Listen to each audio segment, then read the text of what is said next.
Magandang araw mga ka-journey. Nandito tayo ngayon. Pumasok yung dalawang kasama natin na makakatuwang para sa paggawa ng kulungan ng ating manok. Sa ngayon kasi nag-push na tayo na ipagawa yung manok natin dahil nangingitlog na sila. So medyo crowded na yung ating mga chicken. Medyo crowded na sila. Ayan, meron na naman lumabas na isang itlog doon. Kaya kailangan na talaga natin i-push through yung paggawa ng kulungan nila. Tingnan nyo po, ginawa natin sila ng nest, tapos diniliman natin. Pero hindi naman sila doon nangingitlog. Still sa floor pa rin sila nangingitlog. Kung nakita nyo, may isang piraso doon sa floor. Yan.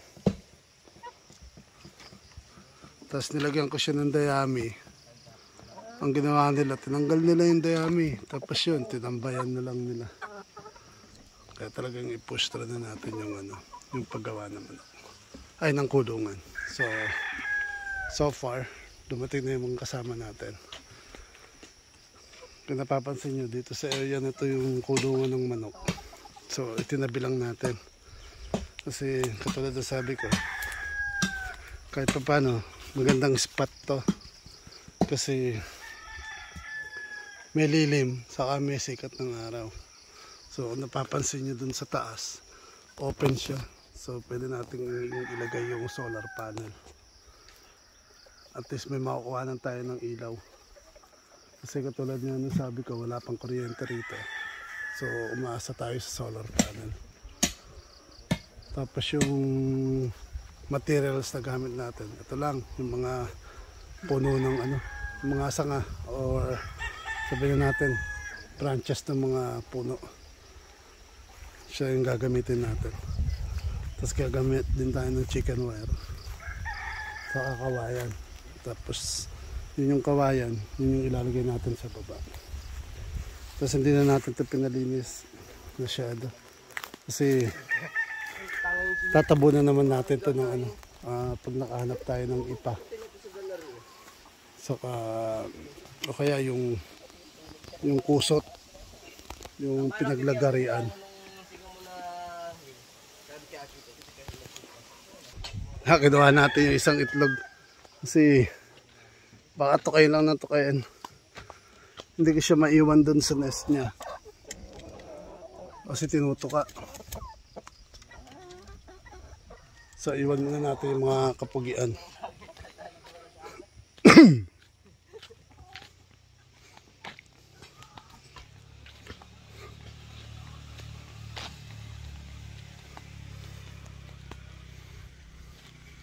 Ito yung mga materyales na gagamitin natin. Isa gagamit tayo ng 2x2. Itong gagamitin natin, yung mga sanga ng mga puno. Tapos yung mga tira nating kawayan, yun yung gagamitin natin para sa bubong. Kasi hindi tayo gagamit ng yero. Ang gagamitin po natin is buli. Pakita ko pa sa inyo kung ano itsura ng buli. Ayan ang ka-journey, yung itsura ng buli. Yan. Yan ang buli. Yan yung gagamitin natin na dahon. Ay, tawag dito, bubong. So, kung yung iba, anahaw yung gamit, hindi to, since hindi available yung buli, ay yung anahaw. Kaya yan po yung gagamitin natin, yung buli. Actually, ginagamit din nila to sa sa pagdingding . Ang galing ng pagkakagawa nila. Ayan, ito po yung dahon ng buli. At least may idea kayo kung anong klase. Yan po yung gagamitin natin ng bubong. Tapos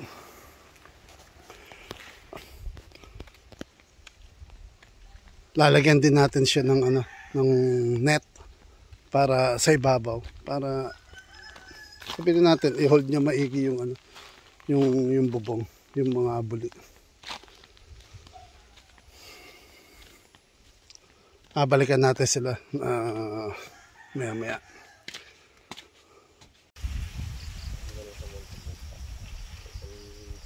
wala mo bahay dito. Lahat. Puro buntis ang mga nakakulong babae. Dapat kulong na lang. Pero kita tayo. Patay. Buhay. Ay, pati na tayo na. Ay, pati na tayo.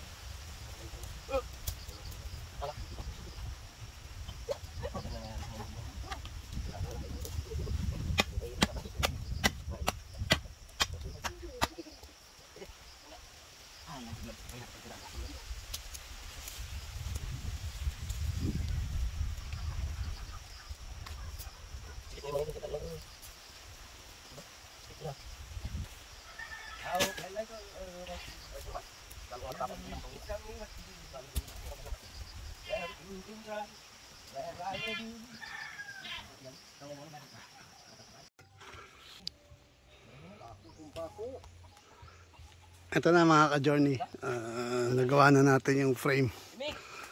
Tapos nakapagbubong na rin tayo. Trashes pa lang pala ng bubong. Ayan po, buo ng trashes, steel truss.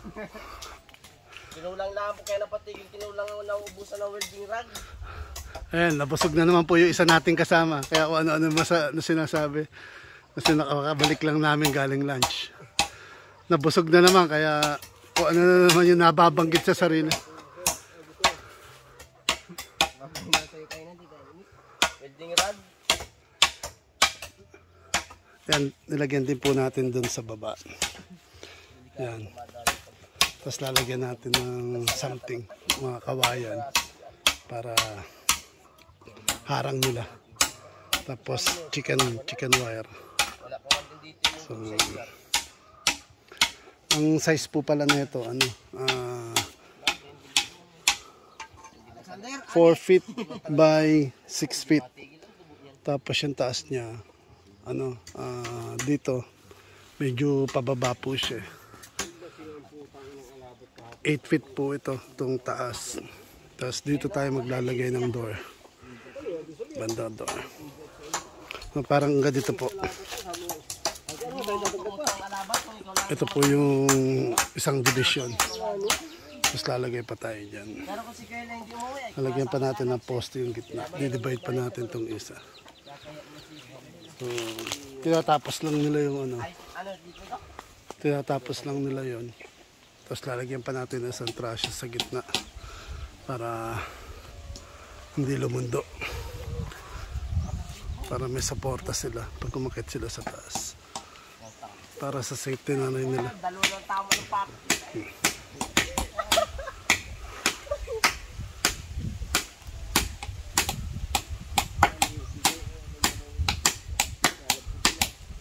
Taas mo, Toy. Mababa.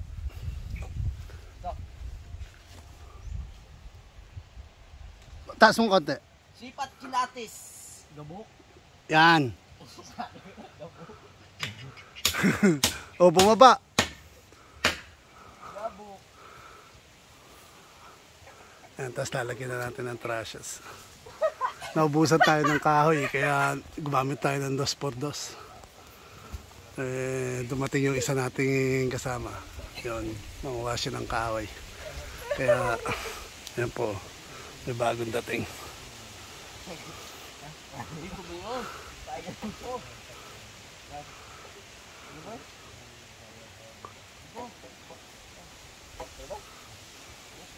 So, stay tuned na lang muna ulit mga ka-journey. Pagka nailagay na natin yung susubukan natin, mapagbubong sila. Unahin muna natin yung bubong daw, suggestion nila. Kasi kanina medyo umulan. So, para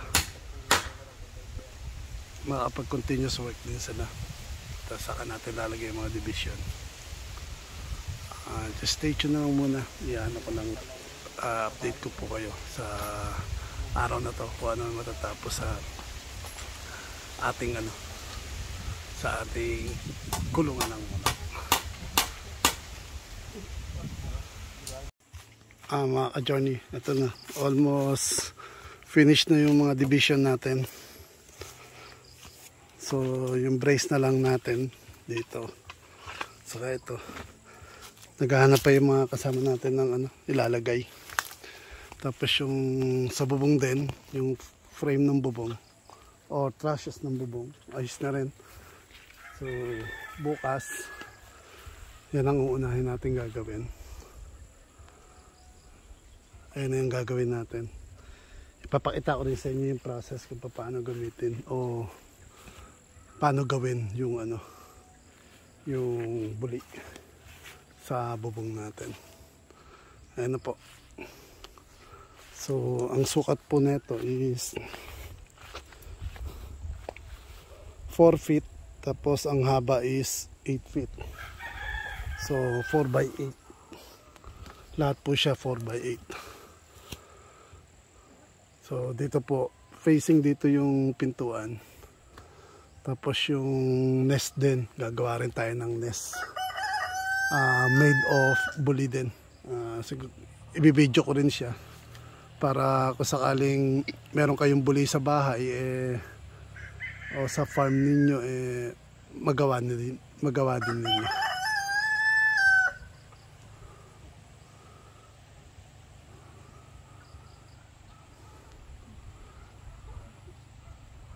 Hindi ko na po binidyo yung paano na pinako, everything.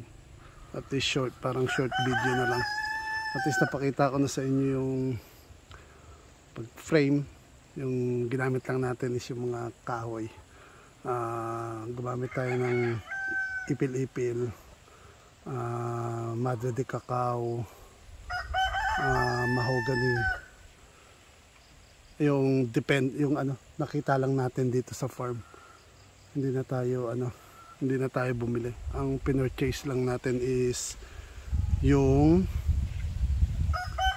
pako. So kumbaga yun na lang po yung naging expenses natin. Tapos yung napansin po ninyo, may kawayan sa baba at may sumunod. Ano po ilalagay natin dyan? Kawayan. So may mga available tayong kawayan. Puputulin na lang po natin siya. Puputulin na lang natin siya, then i-ano na natin. Lalagay natin para kumbaga sa baba hindi sila madalaw nung mga unwanted na visitor, katulad ng mga bayawak na posibleng either kainin yung itlog nila or yung magiging sisiw nila. So yung alam naman natin yung aray ay hindi na siya nangingitlog. So ang plan is bibili po tayo ng ng local na native local na chicken or native na chicken na naglilimlem. So gagawin natin siyang parang incubator yung inahin na yon. So maghahanap pa tayo ng inahin na pwede maglimlim sa ating egg. Sa ngayon, ito na lang muna. Then, tuloy ko na lang next day yung para sa bubong. Pati na rin sa posible, pati huling ng ating kulungan. Siya nga pala, bumili rin tayo ng chicken wire. Yun yung isa sa mga ginastos natin dito. Chicken wire. So, most probably chicken wire sa yung pako. Yun na lang po yung ginastos natin dito sa kulungan ng manok. Then the rest, ginamit natin is yung mga puno na makikita lang dito sa ating farm. Huwag po kayo mag-alala kasi yung pinagputulan ng mga sanga nito, itinusok din natin doon sa likuran ng ating bakod para hintayin natin siya mag-ugat at mabuhay. Then gagamitin din natin siya as bakod for our fence. So kasi we plan plan din natin na bakuran yung likuran natin. Dahil minsan nagugulat tayo na may iba na lang pumapasok using that yung daan na yon. Kaya isara rin natin siya para sure tayo na maging safe. Most especially nandito yung chicken natin na pwede silang dun dumaan sa likuran para siguro hindi natin masasabi. Tapos pati rin yung ibang ating farm animal, we plan na bumili ng kambing saka baka. Tapos sige, kalabaw din ho. Kasi medyo useful ang kalabaw dito talaga sa Quezon. Kasi ginagamit ho nila na panghakot. And then sinabi nila, pwede nilang rentahan yung kalabaw mo in a day. Kaya subukan natin. Siguro yung mga future plan. And yung kalabaw, pwede rin natin magamit. Una, pwede natin ipaararo yung lupa natin para sa pagtatanim natin ng vegetable. Then we'll see. Step by step. Ngayon, na tayo. Gawa na ng kulungan. Tapos na yung bahay, CR, then kulungan ng manok. Tapos pag-clean up na rin tayo ng mga damo to start yung vegetable natin. Hanggang dito na lang siguro. Maraming salamat sa inyong panonood. And sa mga hindi pa ho nakapag-subscribe, please do subscribe. Just hit the notification bell para lagi kayo updated sa video na aking i-upload. Have a nice day.